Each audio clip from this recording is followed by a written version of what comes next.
la fédération, je suis médecin des équipes de France depuis de nombreuses années. C'est simplement s'occuper des athlètes, bien sûr, de s'occuper de tout l'entourage, c'est évident, et puis des arbitres essentiellement.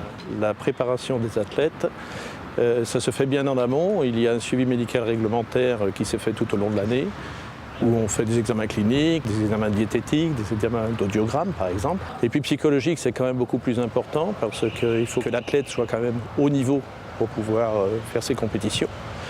S'il n'est pas au niveau, on demande un suivi quand même tout à fait particulier par le psychiatre.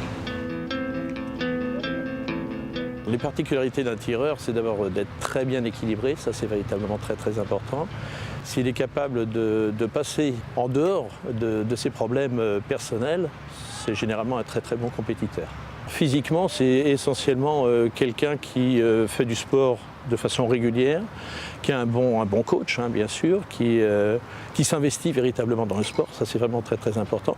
Il faut comprendre une chose, c'est que le tir n'est pas un sport uniquement statique. C'est un sport qui demande énormément de concentration, c'est un sport qui demande beaucoup de résistance physique. Ils vivent des choses quand même très dures, dans le sens où ils ont des chaleurs très importantes, ils perdent beaucoup de poids, ils ont besoin d'être très hydratés, etc.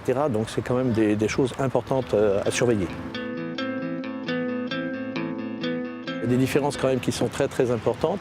Entre autres, en ce qui concerne un pistolier, généralement il faut qu'il ait une très bonne stature au niveau du cou, au niveau des épaules, au niveau du thorax. Et essentiellement pour tenir une arme quand même, il ne faut pas oublier qu'il tire quand même 60 balles pour les hommes, 40 balles pour les femmes, plus les essais, d'accord. Sans compter que pour la carabine, il y a plusieurs positions. Ça demande une condition vraiment très importante, alors au niveau du dos, au niveau de tout ce qui peut exister au niveau des articulations. On a l'impression que c'est un sport où on n'utilise quasiment pas d'énergie, c'est complètement faux, on utilise énormément d'énergie, physique, ça c'est certain, mental bien sûr, c'est absolument évident. On ne peut pas devenir bon tireur si on n'a pas une bonne préparation. Sur un championnat, le rôle du médecin, c'est d'abord d'être présent, de pouvoir s'occuper de toutes les petites choses que l'on a à droite et à gauche. Il faut savoir qu'en international, on a énormément de problèmes pour ce qui concerne les gastro-entérites, par exemple. Toutes les petites pathologies que l'on connaît grâce au suivi médical réglementaire, on peut les suivre. On sera beaucoup plus présent si on est au courant un petit peu des événements antérieurs. Le médecin des équipes de France et tous les autres médecins du sport sont vraiment très au courant de tous les médicaments qu'on n'a pas le droit de prendre.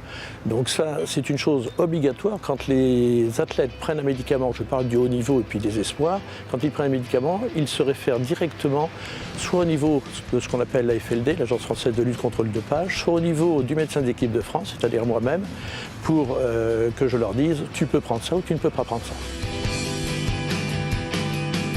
C'est un métier qui est absolument passionnant. C'est vraiment quelque chose d'extraordinaire. On est au contact de gens qui sont très sains, généralement. Et si jamais il y a des petits problèmes, il faut être très réactif pour justement les amener dans les meilleures conditions.